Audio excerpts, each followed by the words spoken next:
तो बच्चों हम लोग केमिकल काइनेटिक्स का थर्ड लेक्चर स्टार्ट करने जा रहे हैं, जिसमें हम लोग rate law, order of reaction और मॉलिक्यूलरिटी की क्या करेंगे, स्टडी करेंगे और मैकेनिज्म ऑफ रिएक्शन देखेंगे।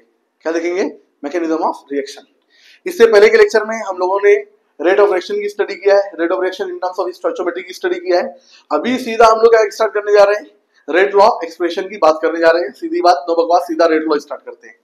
ठीक है, रेट लॉ बहुत इंपॉर्टेंट टॉपिक है। अगर आपको रेट लॉ आ गया तो इसके बाद के जो भी टॉपिक्स हैं वो सब पे आपका कमांड आ जाएगा। रेट लॉ क्या होता है? सबसे first thing, it is an experimental concept. It is an experimental concept. सबसे पहली बात, कैसा कॉन्सेप्ट है ये? Experimental concept. ये जानना बहुत जरूरी है। कई मरतबा क्वेश्चन तो यही फ्रेम हो गया है कि ये एक्सपेरिमेंटल कॉन्सेप्ट है या थ्योरेटिकल कॉन्सेप्ट है। क्लियर है? तो आपको ये जानना जरूरी है कि एक्सपेरिमेंटल कॉन्सेप्ट है, पहला पॉइंट। दूसरा पॉइंट, रेट लॉ बोलते किसको है? तो बच्चों जैसे हमने रेट ऑफ रिएक्शन में कॉन्सेंट्रेशन ऑफ रिएक्टेंट और कॉन्सेंट्रेशन ऑफ प्रोडक्ट दोनों को कंसीडर किया था। रेट लॉ में क्या करना है आपको? सिर्फ और सिर्फ कॉन्सेंट्रेशन ऑफ रिएक्टेंट की ही बात होगी, प्रोडक्ट की बात नहीं होगी। क्लियर है? तो रेट लॉ क्या होता है? हम लोग बोलते हैं the experimental concept, the experimental concept in which rate of reaction is directly proportional to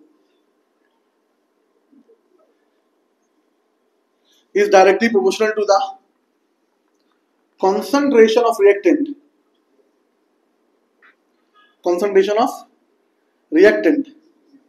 on which यानी जो कंसंट्रेशन ऑफ रिएक्टेंट होगा उसके ऊपर पावर होगा। वो पावर जो होगा वो स्टोइचियोमेट्री ऑफ रिएक्टेंट के बराबर हो भी सकता है और नहीं भी हो सकता है। on which exponents are raised, which may or may not be equal to the stoichiometry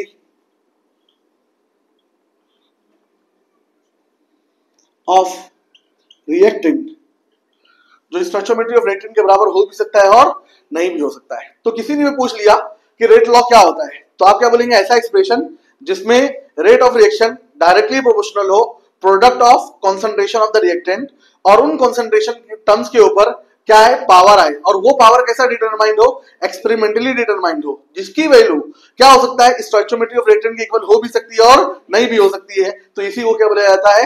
rate law expression बोला जाता है। क्लियर है? इसको हम लोग एग्जांपल के जरिए समझने की कोशिश करेंगे। For example, consider a hypothetical reaction. Consider a hypothetical reaction. आप कंसीडर कीजिए कि हमारे पास एक हाइपोथेटिकल रिएक्शन है। क्या हो गया? Small A capital A plus small B capital B gives क्या देता है? प्रोडक्ट देता है।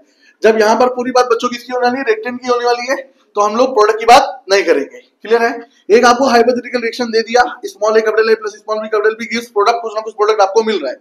क्लियर है? अब यहां पर हम लोग बात करते हैं, क्या बात करते हैं यहां पर कि ए का स्टोइचियोमेट्री स्मॉल ए है, बी का स्टोइचियोमेट्री स्मॉल बी है। क्लियर है? इसका रेट लॉ एक्सप्रेशन बोलेगा। तो rate law expression for above reaction, rate law expression for above reaction is, तो rate law expression for above reaction is, rate law expression इसका क्या हो जाएगा? तो R म्हणजे काय?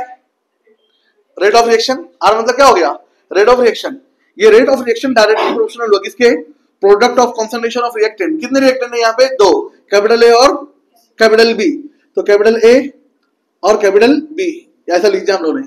R is directly proportional to product of concentrations of reactant A and B।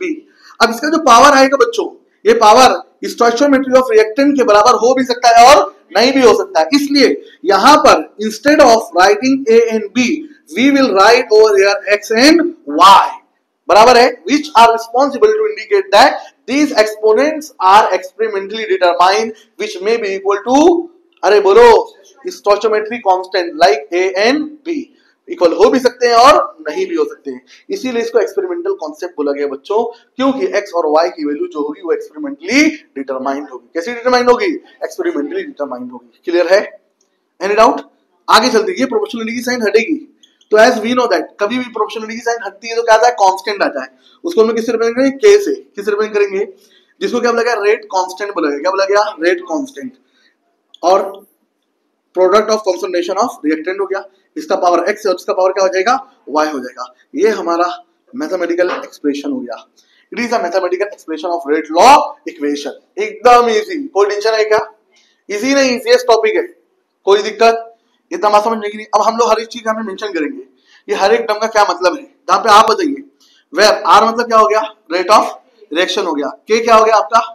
अरे बोलो, के को हम लोग क्या बोलते हैं? रेट कांस्टेंट बोलते हैं। क्या बोलते हैं? Rate constant. ये क्या हो गया? Concentration of A. ये क्या हो गया? Concentration of B. ये क्या हो गया? Exponent of A. वाई क्या हो गया? एक्सपोनेंट ऑफ बी हो गया। कोई डाउट, कोई टेंशन, कोई ऑब्जेक्शन है किसी को? इतनी बात समझ में आएगी नहीं? यहां पर एक चीज मैं मेंशन करना चाहूंगा, नोट, के को क्या बोला गया? के को बोला गया रेट कांस्टेंट। क्या बोला गया? बोलो, rate constant. As we know that rate of reaction depends on the concentration of reactant. Rate of reaction जो है वो कंसंट्रेशन ऑफ रिएक्टेंट के ऊपर डिपेंड करता है, लेकिन अगर आपको रेट कांस्टेंट पूछ लिया तो rate constant does not depend on the concentration of reactant, it only depends on the catalyst and temperature. ये सिर्फ और सिर्फ जो डिपेंड करता है वो किसके ऊपर डिपेंड करता है? कैटलिस्ट के ऊपर, टेम्परेचर के ऊपर डिपेंड करता है। ये किसके ऊपर डिपेंड नहीं करता है? अरे बोलो, कंसंट्रेशन के ऊपर डिपेंड नहीं करता है। तो हम लोग लिखेंगे के ओनली डिपेंड्स ऑन, यानी वैल्यू ऑफ के only depends on temperature and catalyst. Clear है? सिर्फ यही दो चीजों पे डिपेंड करता है बच्चों, बाकी और किसी चीज। मैं डायरेक्ट क्वेश्चन बता रहा हूं आपको नीट का, क्या कर रहा हूं? डायरेक्ट नीट का क्वेश्चन बता रहा हूं आपको। एग्जाम में मेंशन करके देगा कि value of rate constant depends on, किसके ऊपर डिपेंड करती है? तो आपको बताना है किसके ऊपर डिपेंड कर रही है? टेम्परेचर के ऊपर, कैटलिस्ट के ऊपर डिपेंड कर रही है, कंसंट्रेशन ऑफ रिएक्टेंट के ऊपर डिपेंड। लेकिन अगर आपको बोल दिया कि रेट ऑफ रिएक्शन किसके ऊपर डिपेंड करता है तो क्या बताएंगे? कंसंट्रेशन ऑफ रिएक्टेंट के ऊपर डिपेंड करता है। क्लियर है? Any doubt? Should we proceed on the next topic? ठीक है, हम लोग इसके आगे के फर्दर टॉपिक पे करते हैं, प्रोसीड करते हैं और इसके और पॉइंट्स देखते हैं, रेट लॉ के और पॉइंट्स क्या हो सकते हैं। क्लियर है? ठीक, आगे बढ़ते हैं हम लोग। क्लियर है? तो हमने देखा कि के को क्या बोला गया? रेट कांस्टेंट बोला गया, जिसकी वैल्यू किसके ऊपर डिपेंड करती है? टेम्परेचर और कैटलिस्ट के ऊपर डिपेंड करती है, लेकिन कंसंट्रेशन ऑफ रिएक्टेंट के ऊपर डिपेंड नहीं करती है। बराबर है? X and Y. क्लियर है? ये क्या हो गए? एक्सपोनेंट्स ऑफ, अरे बोलो, concentration of A and B respectively. Clear है? इतनी बात समझ में आई क्या? कोई टेंशन, कोई ऑब्जेक्शन नहीं है? एकदम चंगा समझने का और एग्जाम में जाके रॉक कर देने का, आग लगा देने का। समझ में आए क्या? यहीं पर बैठ के क्या करने का? अच्छे से याद करने का। समझ नहीं बती नहीं? फिजिक्स का लॉ है KTG, kinetic theory of gases in addition में पढ़ेंगे आप। ब्लैक बॉडी कॉन्सेप्ट क्या बोलता है वहां पे? Good absorber is the good reflector. जो अच्छे से एब्जॉर्ब करेगा वही अच्छे से रिफ्लेक्ट करेगा, इसलिए अच्छे से एब्जॉर्ब करो और एग्जाम में जाकर सीधा रिफ्लेक्ट कर दो। समझ नहीं बती नहीं? अभी मैं नेक्स्ट अनदर क्वेश्चन बताने जा रहा हूं। मैं 3 क्वेश्चन आपको बता चुका हूं नीट का, थर्ड क्वेश्चन में बताने जा रहा हूं। थर्ड क्वेश्चन ये बताने जा रहा हूं, values of X and Y depends, values of X and Y. Clear है? एक्स और वाई की वैल्यू देखते हैं तो क्या हो सकती है? Values of X and Y may be देखो इतना बड़ा बड़ा लिख रहा हूं मैं, 0। समझ में आया? एक्स और वाई की वैल्यू क्या हो सकती है? 0 भी हो सकती है। बराबर है? पॉजिटिव भी हो सकती है, दिखाई दिया? और जो नहीं होना चाहिए वो भी हो सकती है नेगेटिव। अरे क्लियर है? हमको कभी नेगेटिव होना चाहिए क्या? नहीं, हमेशा पॉजिटिविटी क्रिएट करने की कोशिश करो अपने अंदर। तो ये नेगेटिव भी हो सकती है। अरे क्लियर है? क्योंकि ये हम नहीं, किसकी बात हो रही है? एक्स और वाई की। ये 0 भी हो सकती है, पॉजिटिव भी हो सकती है, नेगेटिव भी हो सकती है, और क्या हो सकती है? फ्रैक्शनल भी हो सकती है। क्या हो सकती है? बोलो, फ्रैक्शनल। ये इतनी बात बता दिया मैंने, इतनी बात बता दिया, पढ़ो और सीधा आग लगा दो एकदम से। समझ नहीं बती नहीं? तो इसकी वैल्यू क्या होती है? 0 भी हो सकती है, पॉजिटिव भी हो सकती है, नेगेटिव भी हो सकती है, फ्रैक्शनल। किसकी? एक्स और वाई की। इतनी बात समझ में आई क्या? मैं समझता हूं सबको समझ में आया। फर्स्ट क्वेश्चन मैंने आपको नीट का बताया था कि आपको सबसे पहला क्वेश्चन पूछेगा कि रेट लॉ एक्सप्रेशन जो है वो कैसा कॉन्सेप्ट है? एक्सपेरिमेंटल कॉन्सेप्ट है, थ्योरेटिकल कॉन्सेप्ट है? तो आपको बताना है एक्सपेरिमेंटल कॉन्सेप्ट है। क्लियर है? दूसरा बात मैंने आपको बताया कि भाई आपको ये याद रखना है कि वैल्यू ऑफ के किसके ऊपर डिपेंड करती है, टेम्परेचर और कैटलिस्ट के ऊपर डिपेंड करती है। तीसरा पॉइंट ये पूछेगा आपसे कि जो आपकी जो एक्सपोनेंट्स है एक्स एंड वाई, उनकी वैल्यू क्या हो सकती है, जीरो, पॉजिटिव, नेगेटिव या फ्रैक्शनल या ऑल ऑफ दीज। तो हम लोग क्या बोलेंगे, ऑल ऑफ दीज। अरे क्लियर है क्या, इतनी बात समझ में आई आपको, कोई टेंशन कोई ऑब्जेक्शन नहीं है, इतना समझ गए। और हम लोग आगे प्रोसीड करते हैं। नेक्स्ट हमारा टॉपिक जो सबसे इंपॉर्टेंट है, सबसे इंपॉर्टेंट है, और कितना इंपॉर्टेंट है ये मेरे लिखने के तरीके से आप लोग समझ सकते हैं। क्लियर है, रेट कांस्टेंट के की बात करने जा रहा हूं मैं। किसकी बात करने जा रहा हूं, रेट कांस्टेंट के की बात करने जा रहा हूं। पूरा खेला इसी का है, पूरा खेला रेट कांस्टेंट का है। आपको रेट कांस्टेंट देखकर ऑर्डर ऑफ रिएक्शन बताने के लिए बोलेगा, क्या बताने के लिए बोलेगा, ऑर्डर ऑफ रिएक्शन बताने के लिए बोलेगा। क्लियर है, तो रेट कांस्टेंट क्या होता है, क्लियर है। हम लोग देखते हैं, अगर रेट की इक्वेशन में, रेट लॉ के एक्सप्रेशन में कंसंट्रेशन टर्म्स की वैल्यूज जो है कितना हो जाती है, 1 हो जाती है। क्लियर है, तो रेट किसके बराबर हो जाएगा, के बराबर हो जाएगा। रेट ऑफ रिएक्शन किसके बराबर हो जाएगा, के बराबर हो जाएगा। अरे बराबर की बराबर है। तो अगर आपको डिफाइन करने के लिए बोल दिया कि रेट कांस्टेंट क्या है, तो आप कैसे डिफाइन करोगे, in rate law expression, in rate law expression when concentrations of reactant species is unity, then rate of reaction becomes equal to the rate constant. क्या बोला, समझ में आया। रेट लॉ एक्सप्रेशन में जो भी रिएक्टेंट स्पीशीज थी, अगर उनकी कंसंट्रेशन टर्म्स की वैल्यू कितना हो जाती है, 1 हो जाती है। क्लियर है, तो रेट ऑफ रिएक्शन किसके बराबर हो जाएगा, रेट कांस्टेंट के बराबर हो जाएगा। किसके बराबर हो जाएगा, रेट कांस्टेंट के बराबर है। फॉर एग्जांपल देखो ध्यान से, फॉर एग्जांपल देखते हैं, हम लोग समझते हैं उसको। फॉर एग्जांपल एक हाइपोथेटिकल रिएक्शन दिया था, concentration of A capital A plus देखा stoichiometry of B capital B, gives क्या देता है आपको, पी। पी म्हणजे काय, प्रोडक्ट। अरे समझ में आया कि नहीं आया इतना, क्लियर। अब इसके लिए रेट लॉ एक्सप्रेशन लिखेंगे हम लोग, rate law expression for above reaction, for above reaction. तो आपको हर एक बात को एग्जाम में ऐसा समझाना है कि एग्जामिनर एक बच्चा है, उसको समझ में नहीं आता, हर एक बात अच्छे से बताकर बताने का, उसको समझ में आ रही बात ही नहीं आ रही है। तो rate law expression for the above reaction is बराबर है, क्या हो जाएगा, R is equal to K. R म्हणजे काय, rate of reaction, K rate constant, product of concentration, concentration of A concentration of B, इनका पावर क्या आएगा, एक्स और Y, which is experimentally determined.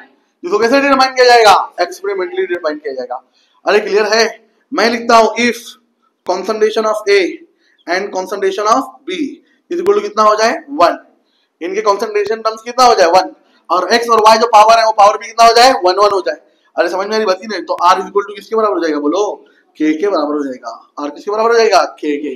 अरे क्लियर है, इसी को मैंने आपको डिफाइन किया कि इन रेट लॉ एक्सप्रेशन जब कंसंट्रेशन ऑफ रिएक्टेंट स्पीशीज की वैल्यू कितना हो जाए, यूनिटी यानी 1 हो जाए, तब रेट ऑफ रिएक्शन किसके बराबर हो जाता है, रेट कांस्टेंट के बराबर हो जाता है। किसके बराबर हो जाता है, rate constant.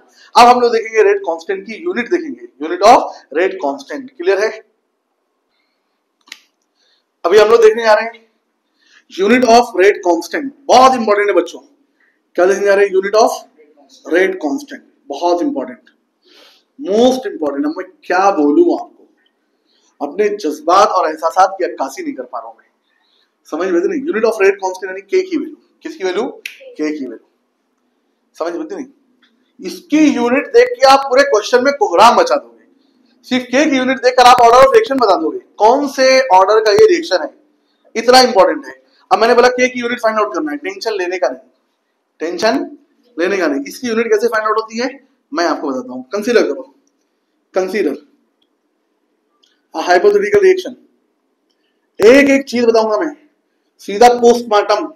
Consider hypothetical reaction, clear है। ए कोई स्पीशीज है, small A capital A, gives product, time pass बिल्कुल नहीं, समझ में एक रिएक्टेंट से भी काम चल जाता है। तो कंसंट्रेशन ऑफ ए गिव्स क्या देता है आपको, प्रोडक्ट देता है। अरे क्लियर है क्या, आगे चलता हूं मैं, आगे चलता हूं। तो इसके लिए क्या लिखेंगे, रेट लॉ एक्सप्रेशन। क्या लिखेंगे बोलो, रेट लॉ एक्सप्रेशन कोई दिक्कत? Rate law expression for above reaction क्या लिखोगे? R is equal to K into concentration of A का पावर X। खत्म, बात खत्म। R is equal to K into concentration of A का पावर X हो गया। इतनी बात समझ में आ गई आपको? कोई टेंशन, कोई ऑब्जेक्शन नहीं है? इतनी बात समझ में आई? अब हम लोग क्या करेंगे यहाँ पे? अब आगे लिखते हैं हम लोग, तो K इज इक्वल टू क्या हो जाएगा? K is equal to R by concentration of A हो गया। Concentration of A। अरे क्लियर है क्या? कोई दिक्कत, कोई टेंशन, कोई ऑब्जेक्शन नहीं? इतना बात समझ में? इसके पावर को x कंसीडर ना करके आप n कंसीडर करो, और यहां पर भी इसका पावर कितना कंसीडर करो? n। अरे क्लियर है क्या? टेंशन लेने का नहीं। आप लोग सोच रहे होंगे x के बजाय n क्यों किया? ये करना क्या चाहता है मैं बताऊंगा क्या करना चाहता हूँ। आपका काम नहीं हो, मेरा काम है। समझ में आया क्या? आगे चलते, K is equal to R by concentration का पावर कितना हो गया? ये तो हमने क्या लिखा? फॉर्मूला। क्या लिखा? On writing unit of each quantity, on writing unit of each quantities. अरे समझ में? हर एक क्वांटिटी का लिखने जा रहा हूं मैं, यूनिट लिखने जा रहा हूं। अरे बराबर। तो हर एक क्वांटिटी की जब मैं यूनिट लिखूंगा तो यहां बाजू में लिख देता हूं बराबर। बताओ, K is equal to R rate of reaction की यूनिट किसी ने तो आपको बताया था, वो कोई और नहीं, मैं ही था। क्या बताया था मैंने? मोल पर लीटर होता है। और क्या होता है? बात यही खत्म नहीं थी हमारी। मोल पर लीटर पर सेकंड था, उसको मैं पर टाइम लिखता हूँ। यहाँ पे क्या लिखता हूँ? पर टाइम, यानी टाइम का पावर -1 लिखता हूँ। मोल पर लीटर पर टाइम लिख दिया मैंने। जो टाइम की वैल्यू क्या हो सकती है? सेकंड भी हो सकती है, मिनट भी हो सकती है, आवर भी हो सकती है। समझ में आया क्या? कोई दिक्कत मैडम? आगे चले, कोई टेंशन, कोई ऑब्जेक्शन? कॉन्सेंट्रेशन, कॉन्सेंट्रेशन की यूनिट फर्स्ट लेक्चर में बताने वाला मैं ही था, कोई और नहीं था। क्या थी कॉन्सेंट्रेशन यूनिट? C का फॉर्मूला N/V होता है, मोल पर लीटर होता है। क्या होता है मेरे भाई? अरे बोल दो मेरे भाई, मोल पर लीटर। इसके ऊपर पावर कितना? n, तो इसके ऊपर पावर कितना? n। इसके ऊपर पावर कितना था? अरे कुछ नहीं था, यानी क्या? 1। जिसका कोई नहीं होता उसका 1 होता है। अरे समझ में आया क्या? तो इसका भी पावर कितना हो गया? 1। टेंशन लेने का नहीं, सीधा आग लगा दो। अभी मोल पर लीटर को मैं कहां भेज दूंगा?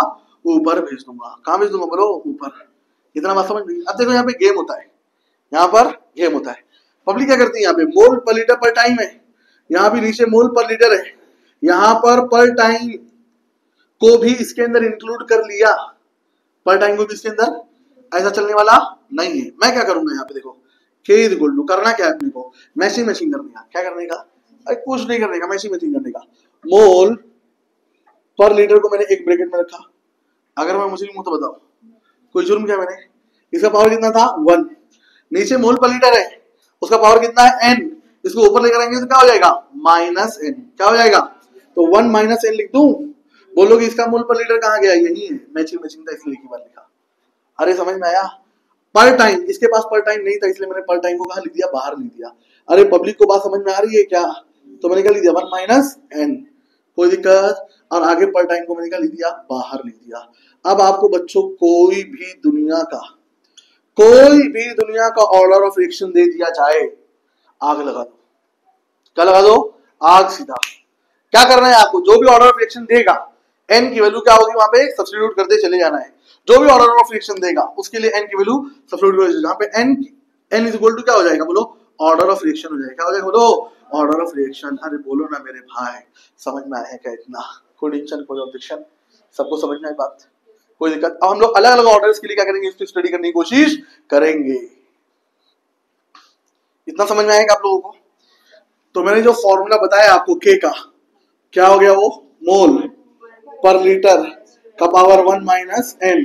यहाँ पर क्या हो गया? पर टाइम हो गया। कोई दिक्कत, कोई टेंशन, कोई ऑब्जेक्शन नहीं है? एक तो ये हो गया, लगा लो स्टार। समझ में नहीं? ताकि दूर से चमके आपको। दूसरा क्या हो सकता है? किसी ने तो आपको बताया था सिंस चूंकि। समझ में है? क्या होता है? मोल पर लीटर को हम लोग और क्या लिख सकते हैं? m म्हणजे काय? मोलारिटी। यहाँ लिख देता हूं मैं, चूंकि यहाँ पे फिर से मोलारिटी। क्या लिख देता हूं? बोलो, मोलारिटी। यही फॉर्मूला दूसरे पैटर्न में लिखो। समझ में आया? क्या हो जाएगा? m का पावर 1 - n पर टाइम हो गया। अरे बोलो ना, समझा? जहाँ पे m मतलब क्या?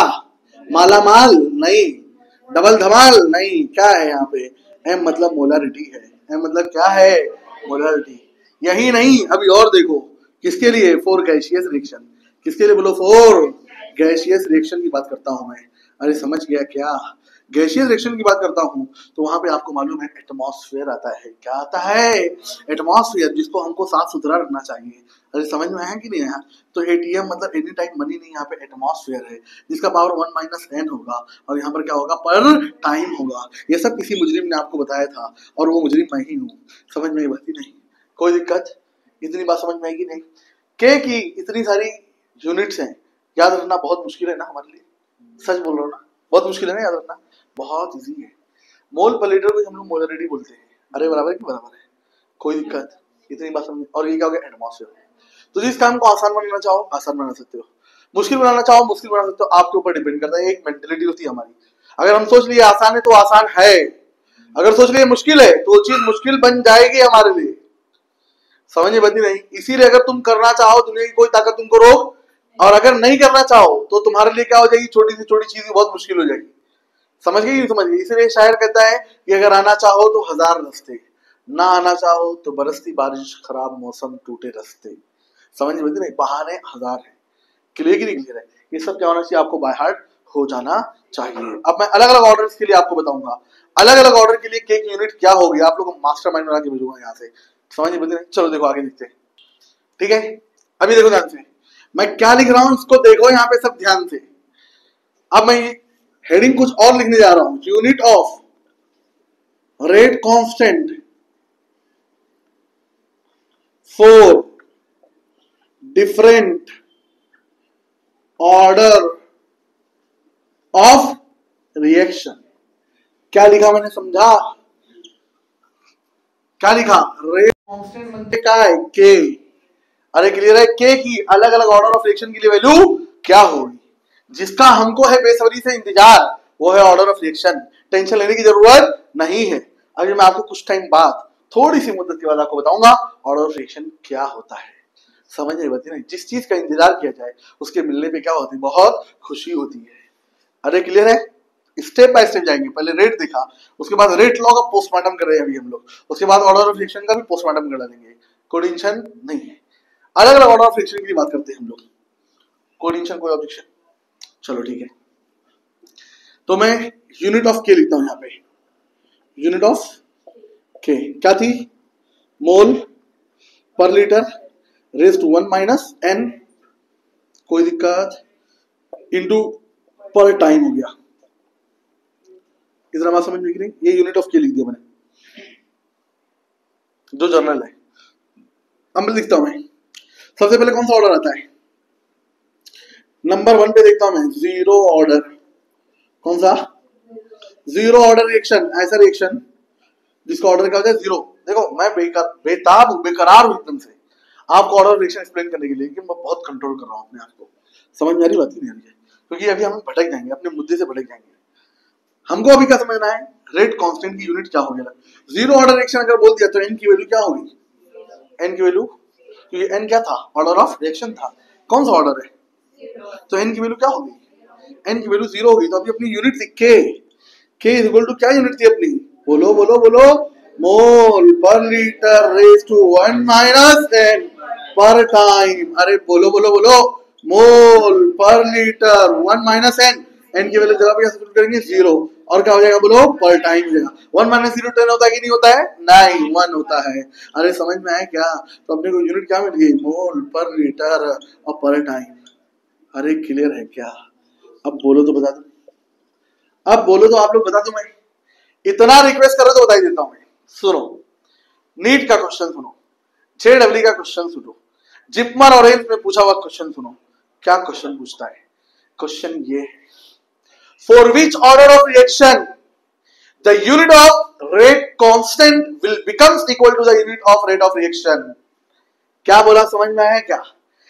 किस ऑर्डर ऑफ रिएक्शन के लिए unit of rate constant unit of rate of reaction के इक्वल होती है? वो कौन सा ऑर्डर है? जीरो ऑर्डर है। क्योंकि आप देख सकते हैं मोल पर लीटर पर टाइम, ये किसकी यूनिट थी? अरे बोलो ना, ये किसकी यूनिट थी? अरे बोलो, रेट ऑफ रिएक्शन की। और यही यूनिट किसकी है, के की भी है, जो कि क्या है, रेट कांस्टेंट है। तो मैं यहां पर एक हिस्टोरिकल सेंटेंस लिखने जा रहा हूं जो आपको बार बार आपके एग्जाम में पूछेगा, और वो सेंटेंस ये है, क्या है, for zero order, for zero order reaction, for zero order reaction, समझ में नहीं, unit of rate of reaction, आपको मालूम है ये रॉर मैंने ही बताया था आपको, अरे क्लियर है। तो for zero order reaction unit of rate of reaction is equal to the rate constant, किसके बराबर होता है, रेट कांस्टेंट के बराबर होता है। समझ में आया क्या, ये जीरो ऑर्डर के लिए देखा हम लोगों ने। मैं उम्मीद करता हूं आप सभी लोगों ने इसको एंजॉय किया होगा, मजा आया होगा एकदम जबरदस्त तरीके से। लेकिन इस मजे में कहीं पॉइंट को ना भूल जाना, पॉइंट ये था, मुद्दा ये था हमारा कि जीरो ऑर्डर रिएक्शन के लिए रेट ऑफ रिएक्शन की जो यूनिट होती है वही यूनिट किसकी होती है, रेट कांस्टेंट की भी होती है। अरे क्लियर की नहीं क्लियर है, समझिए बात। अब फर्स्ट ऑर्डर के लिए हम लोग देखने जा रहे हैं, किसके लिए देखने जा रहे हैं, फर्स्ट ऑर्डर के लिए देखने जा रहे हैं। सेकंड जीरो ऑर्डर रिएक्शन के लिए देख लिया, अब किस लिए देखने जा रहे हैं हम लोग, फर्स्ट ऑर्डर के लिए। क्लियर है, तो नेक्स्ट हमारा आ गया फर्स्ट ऑर्डर रिएक्शन। कौन सा रिएक्शन आ गया बोलो, फर्स्ट ऑर्डर रिएक्शन। इतना बात समझ में नहीं, फर्स्ट ऑर्डर रिएक्शन बोल दिया तो एन की वैल्यू कितना हो गई मेरे भाई, 1 हो गई। एन की वैल्यू 1 हो गई तो के की वैल्यू क्या होती है, अरे बोलो ना, क्या होती है, mole per litre raise to power 1 minus क्या हो गया, पर टाइम, जहां पे सेकंड, मिनट और आवर्स कुछ भी आ सकता है।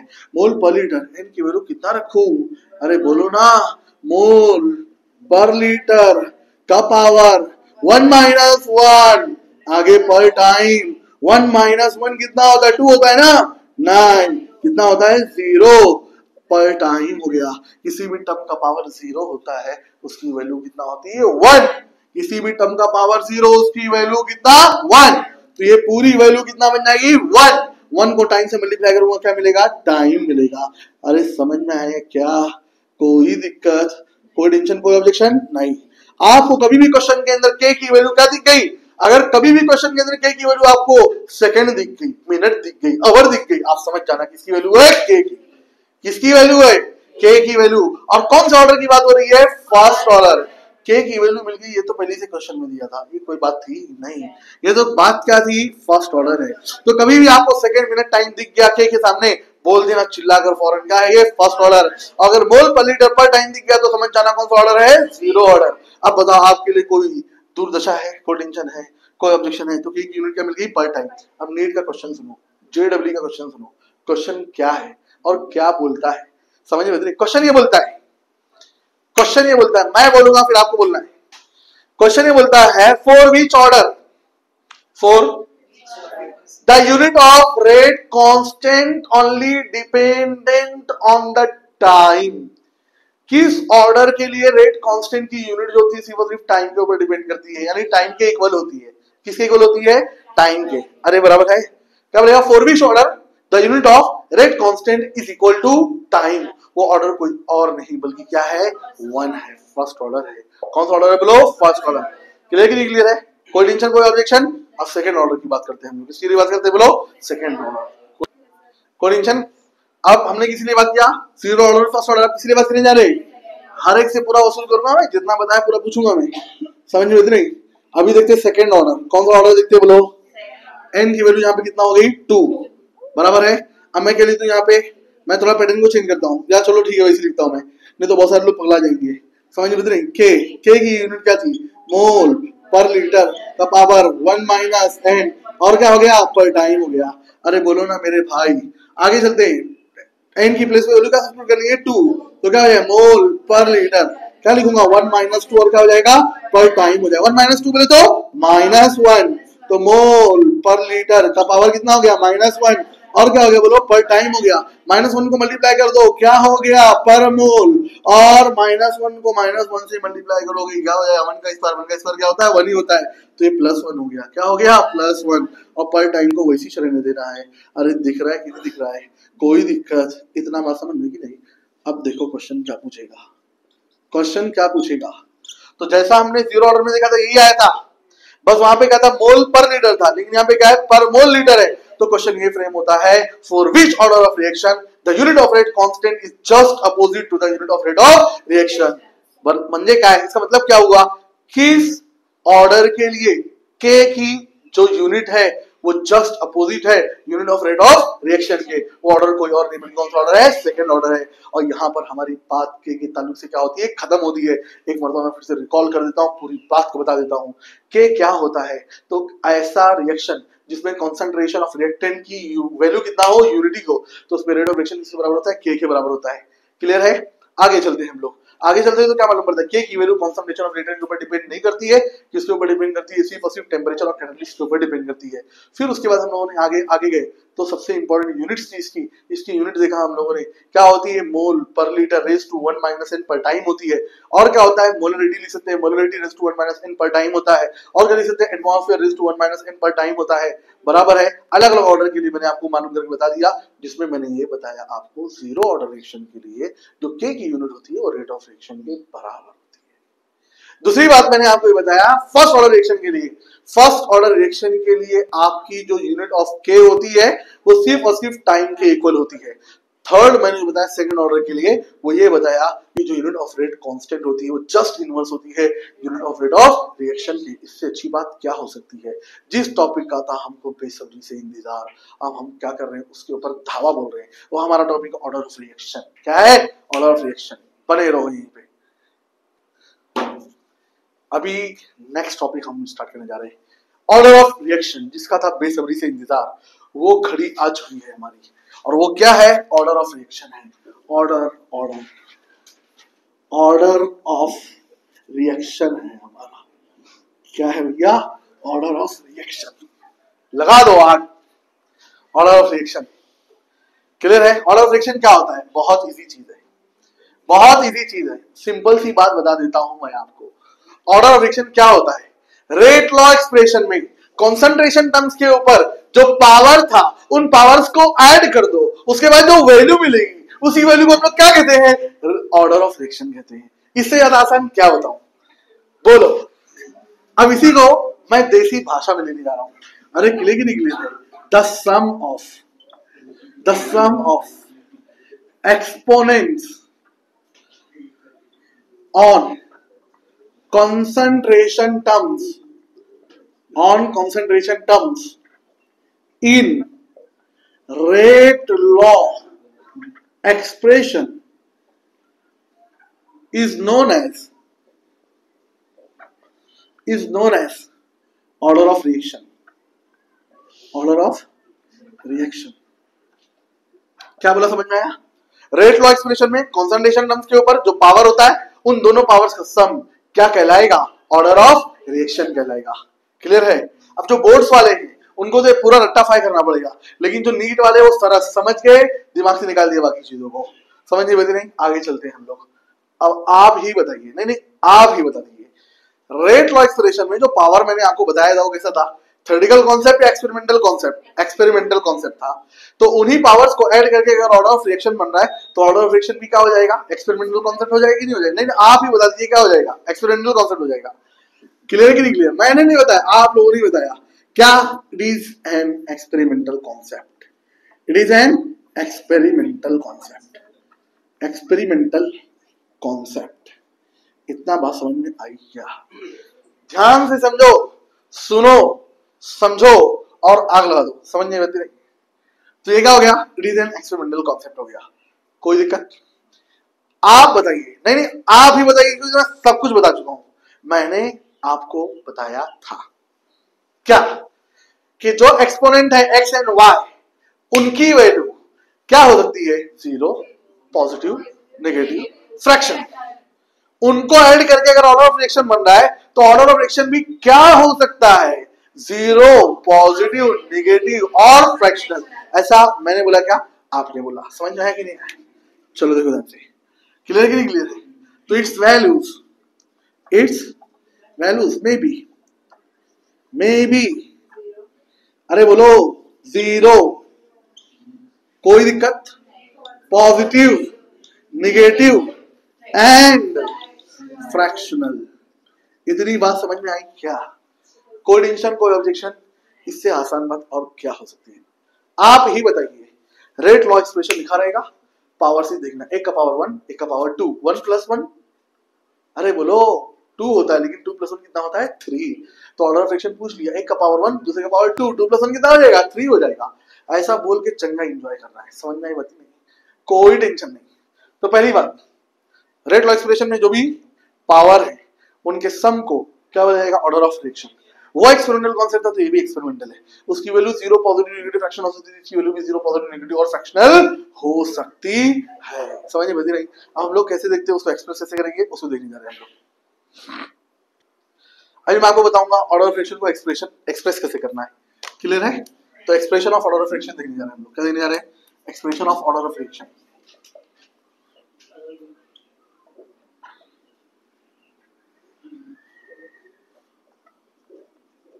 Expression of order of reaction, order of reaction का एक्सप्रेशन कैसे होता है।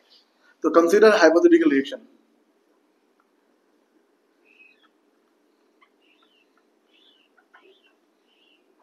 कंसीडर हाइपोथेटिकल रिएक्शन क्या देता है, small A capital A plus small B capital B gives क्या देगा पी, पी म्हणजे काय प्रोडक्ट।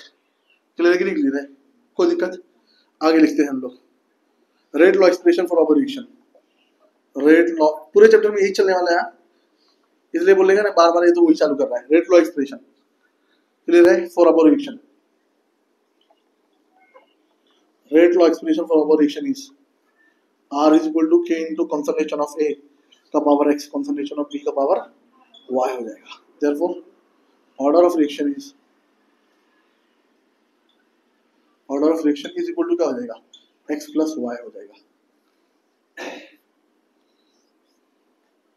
क्या हो जाएगा बोलो, X plus Y। ये मैंने जनरल फॉर्म बता दिया आपको, क्लियर है। अब एक बात इंपॉर्टेंट बताने जा रहा हूं मैं आपको, कान खोलकर सुन लो, एकदम अलर्ट हो जाओ।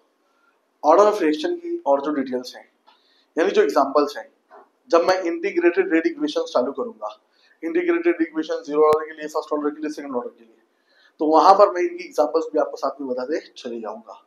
दूसरी बहुत इंपॉर्टेंट बात, जैसा कि मैंने बोला, रेट लॉ कांस्टेंट जो था या रेट लॉ एक्सप्रेशन जो था वो एक्सपेरिमेंटल कॉन्सेप्ट था, इसलिए ऑर्डर ऑफ फ्रैक्शन भी क्या होता है एक्सपेरिमेंटल कॉन्सेप्ट होता है। जो x और y की वैल्यू जो थी स्टोइचियोमेट्री के बराबर हो भी सकती थी और नहीं भी सकती थी। ऐसे ही यहाँ पे हम लोगों ने देखा कि जो ऑर्डर ऑफ फ्रैक्शन है ये भी कैसा कॉन्सेप्ट है, एक्सपेरिमेंटल कॉन्सेप्ट है। क्लियर है कि नहीं क्लियर है। अब मैं एक इंपॉर्टेंट बात बताने जा रहा हूँ आपको, वो ये है, मैं यहाँ बताना नहीं चाहता था इसको, लेकिन फिर भी मैं बता देता हूँ, दिल नहीं मान रहा है, समझ लेते नहीं। वो ये बता रहा हूं मैं आपको कि for elementary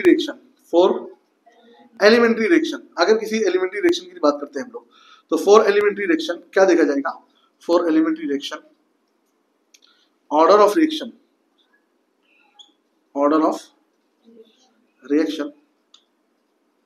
is equal to the sum of stoichiometry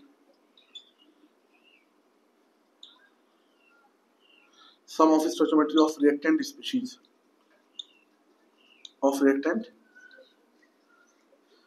मैं इसलिए नहीं बताना चाहता था इसको कि अभी आप लोग मुझसे पूछोगे ये एलिमेंट्री रिएक्शन क्या होता है, तो इसलिए मैंने सोचा आपको उस वक्त बताऊं जब मैं एलिमेंट्री रिएक्शन बता चुका हूं आपको, लेकिन फिर भी समझ लो एलिमेंट्री रिएक्शन क्या होता है। ऐसा रिएक्शन जो सिंगल स्टेप में कंप्लीट हो जाए उसको हम लोग बोलते हैं एलिमेंट्री रिएक्शन। और एलिमेंट्री रिएक्शन में जो रिएक्टेंट स्पीशीज होती हैं उनके स्टोइचियोमेट्री जो होते हैं वो किसके बराबर होते हैं, एक्सपोनेंट ऑफ रेट लॉ, और उन्हीं एक्सपोनेंट्स ऑफ रेट लॉ को हम लोग ऐड कर देंगे तो क्या मिल जाएगा अपने को, order of reaction. In general simple सी बात, 100 बात की एक बात बोलता हूं मैं आपको कि एलिमेंट्री रिएक्शन कभी भी दिखा, उनकी जो स्टोइचियोमेट्री रहेगी रिएक्टेंट स्पीशीज की, उनको आप ऐड कर देना, ऐड करने के बाद आपको जो वैल्यू मिलेगी उसकी हो जाएगी ऑर्डर ऑफ रिएक्शन की वैल्यू हो जाएगी। क्लियर है। यहाँ पे ऑर्डर ऑफ रिएक्शन का टॉपिक खत्म हुआ हमारा, रेट लॉ पढ़ा दिया मैंने, ऑर्डर ऑफ रिएक्शन पढ़ा दिया। अब हम लोग जंप कर रहे हैं इसके ऊपर, मैकेनिज्म ऑफ रिएक्शन के ऊपर, सीधा आग लगा देंगे उसके अंदर। क्लियर है, चलो ठीक, आगे देखते हैं हम लोग।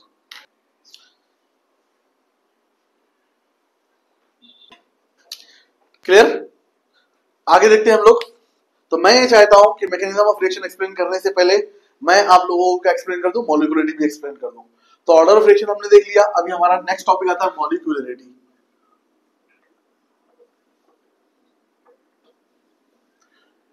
क्या आता है, मॉलिक्यूलरिटी। मॉलिक्यूलरिटी की बात होगी अगर बच्चों, तो मॉलिक्यूलरिटी ऑर्डर ऑफ रिएक्शन से भी इजीएस्ट टॉपिक है। मॉलिक्यूलरिटी क्या होता है? तो सिर्फ और सिर्फ जिस तरह से हमने रेट लॉ एक्सप्रेशन में कंसंट्रेशन की बात किया, इसी तरह से मॉलिक्यूलरिटी में भी किसकी बात की जाएगी? सिर्फ और सिर्फ कंसंट्रेशन ऑफ रिएक्टेंट की बात नहीं की जाएगी, यहाँ पे सिर्फ रिएक्टेंट की बात की जाएगी।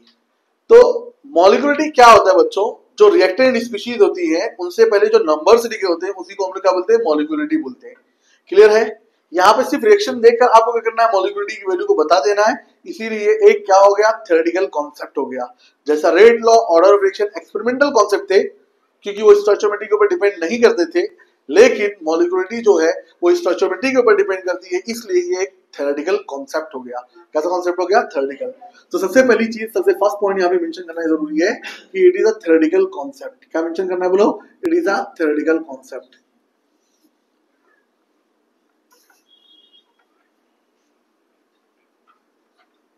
सबसे पहली चीज क्लियर है?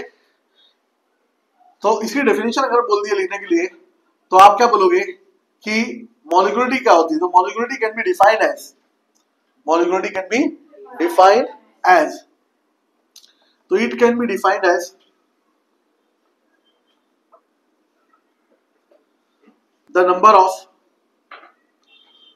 the number of reactant species taking part in a chemical reaction। किसी भी केमिकल रिएक्शन के अंदर कितना नंबर ऑफ स्पीशीज जो है वो पार्ट ले रही है, इसी को क्या बोला जाएगा? मॉलिक्यूलरिटी बोला जाएगा। ये स्टोइचियोमेट्री ऑफ रिएक्टेंट के ऊपर डिपेंड करता है, इसीलिए कैसा कॉन्सेप्ट हो गया? ये थ्योरेटिकल कॉन्सेप्ट हो गया। क्लियर है? आगे देखते हैं हम लोग इसको एग्जांपल की जरिए समझते हैं। बराबर है? थर्ड पॉइंट मेंशन करेंगे, it can be unimolecular, bimolecular, it can be unimolecular, bimolecular, trimolecular and so on. अरे क्लियर की क्लियर है? ये क्या हो सकता है? यूनिमॉलिक्यूलर, यानी ऐसा केमिकल रिएक्शन जिसके अंदर सिर्फ और सिर्फ एक रिएक्टेंट मौजूद है, उसको यूनिमॉलिक्यूलर बोला जाता है। क्लियर? आगे देखते हैं हम लोग। दूसरा बायमॉलिक्यूलर, ऐसा केमिकल रिएक्शन जिसके अंदर दो रिएक्टिंग स्पीशीज मौजूद हो, तो उसको क्या बोला जाता है? बायमॉलिक्यूलर बोला जाता है। ट्राइमॉलिक्यूलर में कितनी रिएक्टिंग स्पीशीज होंगी? 3। क्लियर है? 3 के आगे हम लोग बात नहीं करते हैं, इसलिए कि 3 के आगे जो होता है वो क्या हो जाएगा? कोलिजन बहुत ज्यादा हो जाता है, इसलिए रिएक्शंस का रेट डिटरमाइन करना हमारे लिए क्या होता है? पॉसिबल नहीं होता है, इसलिए हम लोग इसके आगे जो होता है वो बात नहीं करते हैं। क्लियर है? तो आपको बस ये देखना है रिएक्टेंट, और रिएक्टेंट के अंदर कितना नंबर ऑफ स्पीशीज मौजूद है उसको देख लेना है। बराबर है? उसको देखकर आप कर सकते हैं, डिटरमाइन कर सकते हैं कि भाई इसकी मॉलिक्यूलरिटी क्या होती है। फर्स्ट एग्जांपल देखता हूं मैं। फॉर एग्जांपल पहला यूनिमॉलिक्यूलर रिएक्शन देखते हैं। यूनिमॉलिक्यूलर रिएक्शन देखते हैं। तो यूनिमॉलिक्यूलर रिएक्शन में एग्जांपल दिया NH4NO2, ये रिएक्ट करेगा, ये रिएक्ट करेगा तो किसका फॉर्मेशन करवाएगा? तो ये रिएक्ट करेगा तो किसका फॉर्मेशन करवाएगा? N2 plus H2O। कितना H2O बाहर निकल जाएगा? 2H2O। क्लियर है? तो N2 प्लस 2H2O मिल जाएगा। ये यूनिमॉलिक्यूलर रिएक्शन हो गया। क्यों? क्योंकि यहाँ पे देखो बच्चों, इसकी मॉलिक्यूलरिटी कितना होगी? 1, कुछ नहीं, यानी कितना है? 1 है, इसलिए इसको क्या बोला गया? यूनिमॉलिक्यूलर रिएक्शन बोला गया। दूसरा सेकंड जो हम लोग देखते हैं बायमॉलिक्यूलर रिएक्शन। बायमॉलिक्यूलर रिएक्शन देखते हैं हम लोग। जब बायमॉलिक्यूलर रिएक्शन की बात की जाएगी तो इसके अंदर क्या आ गया? हाइड्रोजन आयोडाइड की बात की जाएगी। क्या बनेगा यहाँ पे? H2 plus I2। यहाँ पर रिएक्टिंग स्पीशीज की क्वांटिटी कितना है? 2 है। स्टोइचियोमेट्री के ऊपर डिपेंड कर रहा है कि नहीं कर रहा है? इसीलिए थ्योरेटिकल कॉन्सेप्ट हुआ है। क्यों? यहाँ पे 2 लिखा था तो इसकी मॉलिक्यूलरिटी कितना होगी? 2 होगी, इसीलिए बायमॉलिक्यूलर रिएक्शन बोला गया। क्या बोला गया? Bimolecular reaction. Next third one देखते हैं हम लोग, ट्राइमॉलिक्यूलर रिएक्शन।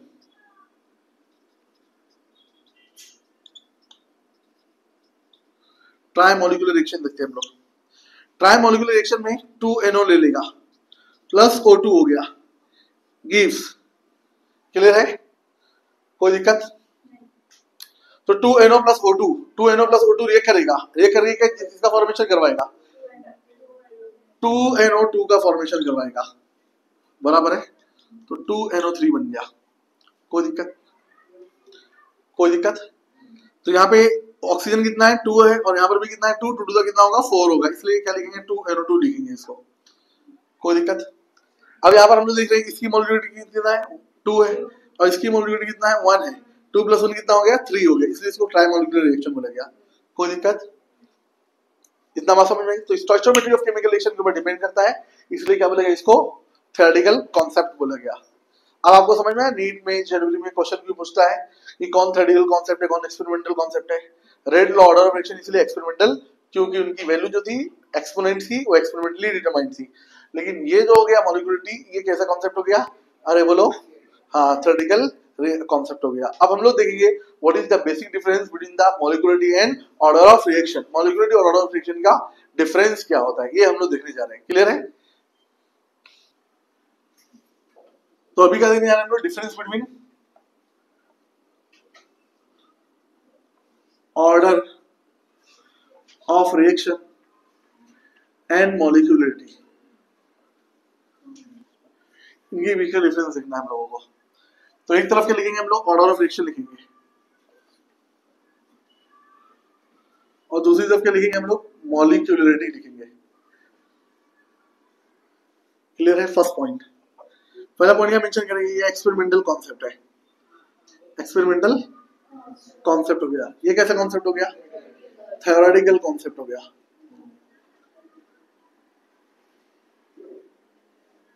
बराबर। सेकेंड पॉइंट, इसकी वैल्यू क्या हो सकती है? फ्रैक्शनल भी हो सकती है, बराबर है। तो इट्स वैल्यू कैन बी, बोलो क्या हो सकती है? Fractional 0 and negative. लेकिन ये क्या है? It is always a whole number. ये हमेशा क्या होता है? होल नंबर होता है। क्लियर है? It is always a whole number. Next,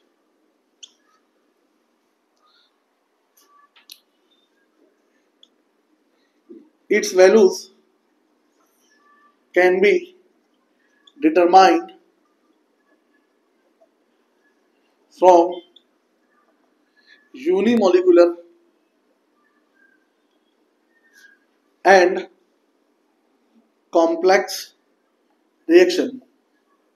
clear है? इसकी वैल्यू हम लोग यूनिमोलिकुलर और कॉम्प्लेक्स रिएक्शन दोनों से डिटरमाइन कर सकते हैं, लेकिन इसकी वैल्यू जो डिटरमाइन की जाएगी, बराबर है, वो किससे डिटरमाइन की जाएगी? तो इसकी वैल्यू डिटरमाइन की जाएगी, बराबर है। तो इसकी वैल्यू जो होती है यूनिमोलिकुलर रिएक्शन से तो हम लोग डिटरमाइन कर सकते हैं, लेकिन कॉम्प्लेक्स रिएक्शन से डिटरमाइन नहीं कर सकते। अरे बराबर की बराबर है। तो हम लिखेंगे कि its values can be determined, its values can be determined, बराबर। यूनिमोलिकुलर नहीं बोलेंगे हम लोग, एलिमेंट्री रिएक्शन बोलेंगे। क्या बोलेंगे? एलिमेंट्री। क्लियर है? Its values can be determined from the elementary reaction, elementary reaction as well as complex reaction. लेकिन इसकी वैल्यू की बात करेंगे तो its values can be determined only from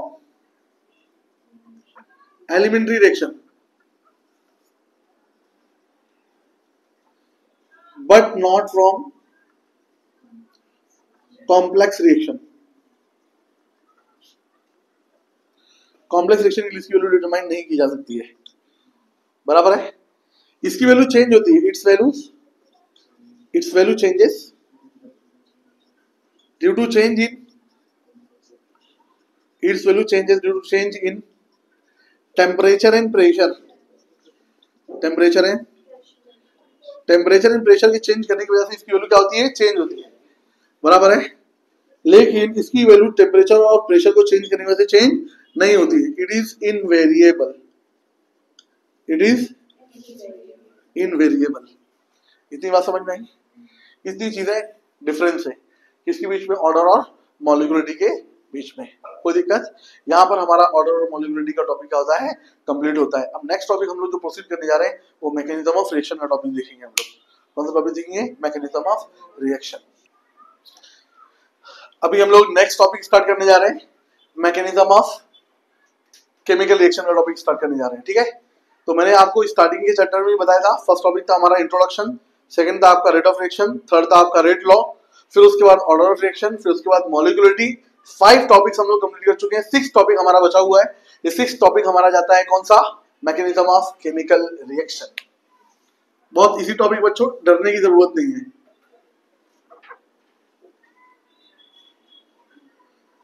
mechanism of chemical reaction बराबर है। जब केमिकल रिएक्शन की स्टडी की जाती है तो केमिकल रिएक्शंस कितने टाइप्स के होते हैं? केमिकल रिएक्शंस कितने टाइप के होते हैं देखते हैं हम लोग। केमिकल रिएक्शन 2 टाइप के होंगे, क्लियर है? तो स्टेप्स ऑफ कंप्लीशन की बेसिस पे केमिकल रिएक्शन 2 तरह के हो गए। ऐसे केमिकल रिएक्शन जो सिर्फ और सिर्फ सिंगल स्टेप में कंप्लीट हो जाते हैं उसको हम लोग बोलते हैं यूनिमोलिकुलर रिएक्शन या एलिमेंट्री रिएक्शन। क्या बोलते हैं हम लोग? एलिमेंट्री। यूनिमोलिकुलर तो उसको बोलेंगे जिसकी मॉलिक्यूलरिटी कितना होगी? 1। धोखा खा गए ना आप लोग, समझ में आया कि नहीं आया? तो पहले देखते हैं एलिमेंट्री रिएक्शन। क्या देखते हैं हम लोग? एलिमेंट्री रिएक्शन,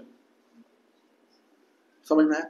और दूसरा हो गया आपका कॉम्प्लेक्स रिएक्शन, क्लियर है? ऐसे रिएक्शन जो सिंगल स्टेप में कंप्लीट हो जाए उसको हम लोग क्या बोलेंगे? Elementary reaction. Those reactions which are completed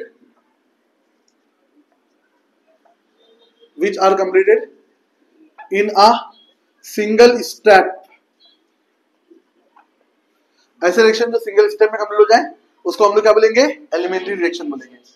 और कॉम्प्लेक्स रिएक्शन की बात करेंगे हम लोग, तो कॉम्प्लेक्स रिएक्शन इसमें कंप्लीट होते हैं तो हम लोग क्या बोलेंगे? Completed in more than one step. Completed in more than one step, एक से ज्यादा स्टेप के अंदर क्या होती है? कंप्लीट हुआ करते हैं। एलिमेंट्री रिएक्शन में एग्जांपल दे देता हूं मैं यहाँ पे। एग्जांपल क्या है? अभी कुछ टाइम पहले मैंने आपको यूनिमोलिकुलर रिएक्शन बताया था, क्लियर है? तो यूनिमोलिकुलर रिएक्शन में जो मेंशन किया था NH4NO2, ये क्या दे रहा था आपको? N2 प्लस क्या दे रहा था? H2O। इसकी मॉलिक्यूलरिटी एक कितने स्टेप में कंप्लीट हो गया? एक स्टेप में। एक सिंगल स्टेप में कंप्लीट होने की वजह से इसको क्या बोल दिया गया? एलिमेंट्री रिएक्शन बोला गया। अरे क्लियर की नहीं क्लियर है? दूसरी बात याद रखनी है बच्चों आपको कि फॉर एलिमेंट्री रिएक्शन कोई भी एलिमेंट्री रिएक्शन की मैं बात करूंगा ना तो क्या हो जाएगा उसके लिए? फॉर एलिमेंट्री रिएक्शन क्या देखा जाता है? तो फॉर एलिमेंट्री रिएक्शन ये देखा जाता है कि ऑर्डर ऑफ रिएक्शन, क्लियर है? मॉलिक्यूलरिटी, ऑर्डर ऑफ रिएक्शन हो गया और मॉलिक्यूलरिटी होगी, ये सब किसके बराबर होते हैं? Stoichiometry of chemical reaction. इसके बराबर होते हैं, बोलो स्टोइचियोमेट्री ऑफ रिएक्टेंट के बराबर होंगे। याद रखेंगे आप लोग इसको? तो अगर अब एग्जांपल देखता हूं मैं, तो इस एग्जांपल के मुताबिक NH4NO2 की मॉलिक्यूलरिटी कितना है? 1 है, तो ऑर्डर ऑफ रिएक्शन भी कितना हो जाएगा? और स्टोइचियोमेट्री भी कितना है? 1 है ना, झक्कास चीज 1 1 1। समझ में आया? क्लियर है कि नहीं क्लियर है? तो जरूरी नहीं, यहाँ पे 2 भी आ सकता है। शर्त क्या है? रिएक्शन क्या होना चाहिए? सिंगल स्टेप में कंप्लीट होना चाहिए। ऐसा रिएक्शन जो सिंगल स्टेप में कंप्लीट हो जाता है उसको हम एलिमेंट्री रिएक्शन बोलते हैं। इन रिएक्शंस के लिए order of reaction, molecularity, stoichiometry सब क्या होती है? सेम होती है, इक्वल होती है। अब हम लोग इलैबोरेट करेंगे इसको कॉम्प्लेक्स रिएक्शन को। एलिमेंट्री रिएक्शन हमने यहाँ पे कंप्लीट कर लिया, अब इलैबोरेट करने वाले हम लोग कॉम्प्लेक्स रिएक्शन को। क्लियर है? ठीक है, तो अब हम लोग इलैबोरेट करने जा रहे हैं किसको? कॉम्प्लेक्स रिएक्शन को। तो हमने देखा कॉम्प्लेक्स रिएक्शन क्या होते हैं। तो कॉम्प्लेक्स रिएक्शन मैंने आपको मेंशन किया कि ऐसे रिएक्शन जो एक से ज्यादा स्टेप में कंप्लीट होते हैं। अरे बराबर है, completed in more than one step, completed in more than one step, एक से ज्यादा स्टेप में कंप्लीट होते हैं। क्लियर है? अब जब एक से ज्यादा स्टेप में कंप्लीट हो रहे हैं तो कुछ स्टेप स्लो होती है और कुछ स्टेप क्या होती है? फास्ट होती है। तो completed in more than one step in which slow step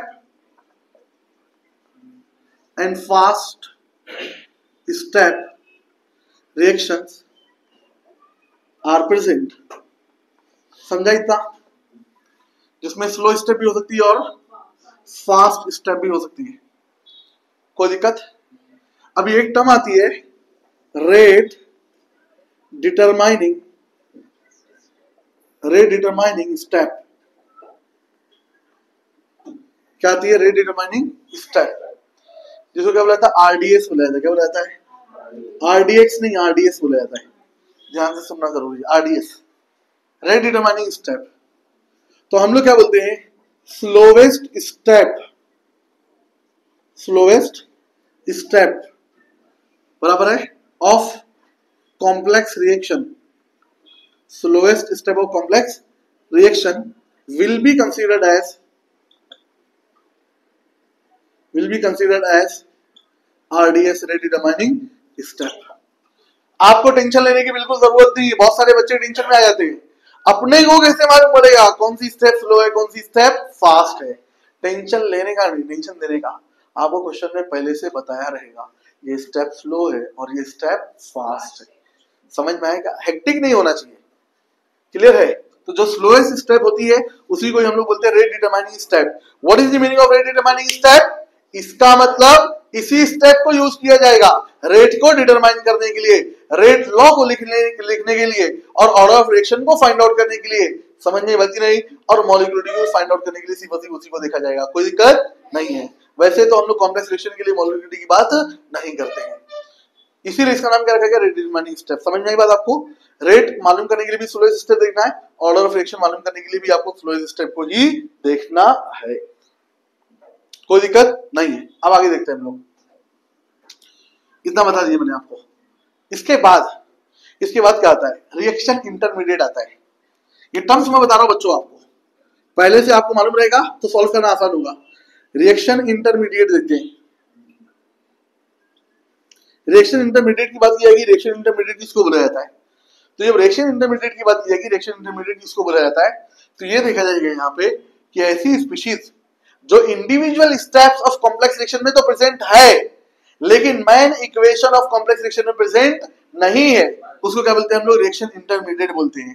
those species या the species which is present in individual step but absent in main equation will be referred as the reaction intermediate। तो हम लोग क्या बोलेंगे? The species. Clear है?